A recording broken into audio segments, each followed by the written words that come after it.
재산 분할이나 양육권 같은 중요한 문제에 대해서 협의가 되지 않을 경우는 협의 이혼을 하겠다고 시간을 계속 보내는 것보다 재판을 통해서 오히려 시간을 절약할 수 있습니다. 안녕하세요. 이혼 전문 이지원 변호사입니다.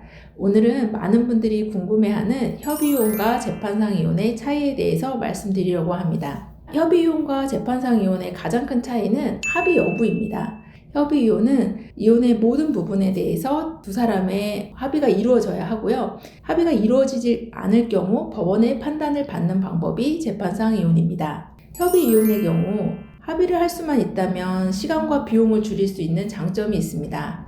예를 들어 협의이혼은 3-4개월 정도의 시간이 소요된다고 하면 재판상 이혼은 최소 6개월에서 1년 이상이 걸릴 수 있습니다. 비용적인 측면에서도 협의이혼의 경우는 많은 돈을 들이지 않고 가능한 반면에 재판상 이혼은 수백만 원에서 수천만 원, 분할 대상 재산의 규모에 따라서 그 이상이 들 수도 있습니다.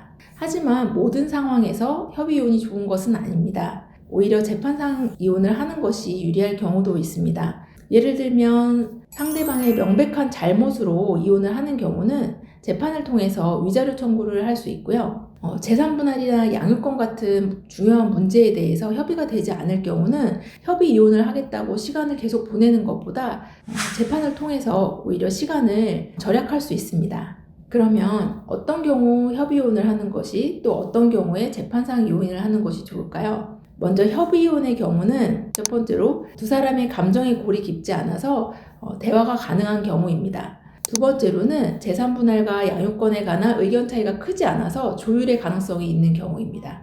세 번째로 빠른 시일 안에 이혼을 마무리하고자 할 경우에 협의이혼을 하는 것이 좋습니다. 재판상 이혼을 해야만 하는 경우는 첫 번째로 아까도 말씀드린 것처럼 상대방의 어떤 폭력이나 외도 같은 명백한 잘못으로 이혼을 하는 경우나 재산 분할이나 양육권에 대한 의견 차이가 너무 커서 조율을 기대할 수 없는 경우, 그리고 세 번째로는 일방이 이혼 자체를 동의하지 않는 경우입니다. 네 번째로는 가정폭력 피해자가 있는 경우와 같이 법적인 보호가 필요한 경우에도 재판상 이혼을 해야 합니다. 이제 각각의 절차에 대해서 말씀드려 보겠는데요.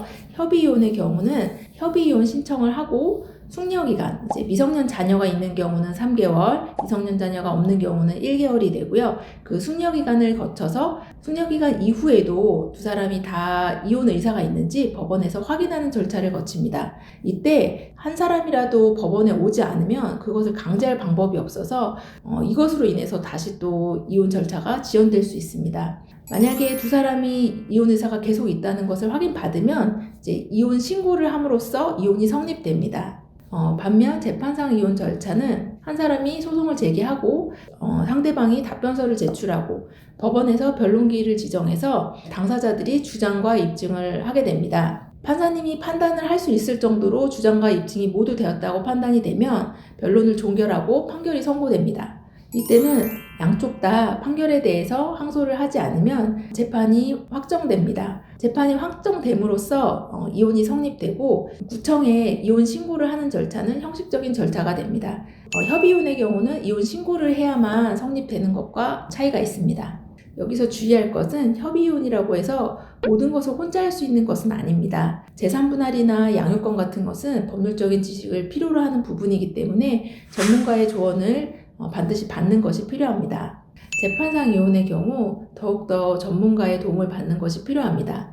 법원은 중립적인 기관이기 때문에 당사자가 주장 입증하지 않는 부분에 대해서까지 판단해서 정당한 권리를 찾아주지는 않습니다. 그렇기 때문에 오히려 불리한 재판을 받음으로써 돌이킬 수 없는 결과를 가져올 수 있습니다. 법정에서의 주장과 증거 제시, 상대방에 대한 반박을 하기 위해서 전문적인 지식과 경험이 필요합니다. 특히 재산 분할과 양육권에서 유리한 결과를 받기 위해서는 전략적인 접근이 필요합니다. 마지막으로 이혼은 인생의 큰 전환점이 될 수 있습니다. 힘든 시기지만 이 또한 지나갑니다. 새로운 시작을 위한 과정이라고 생각하시고 긍정적인 마인드를 가지고 내 권리는 지키고 상대방과의 불필요한 다툼을 줄이는 것이 중요합니다.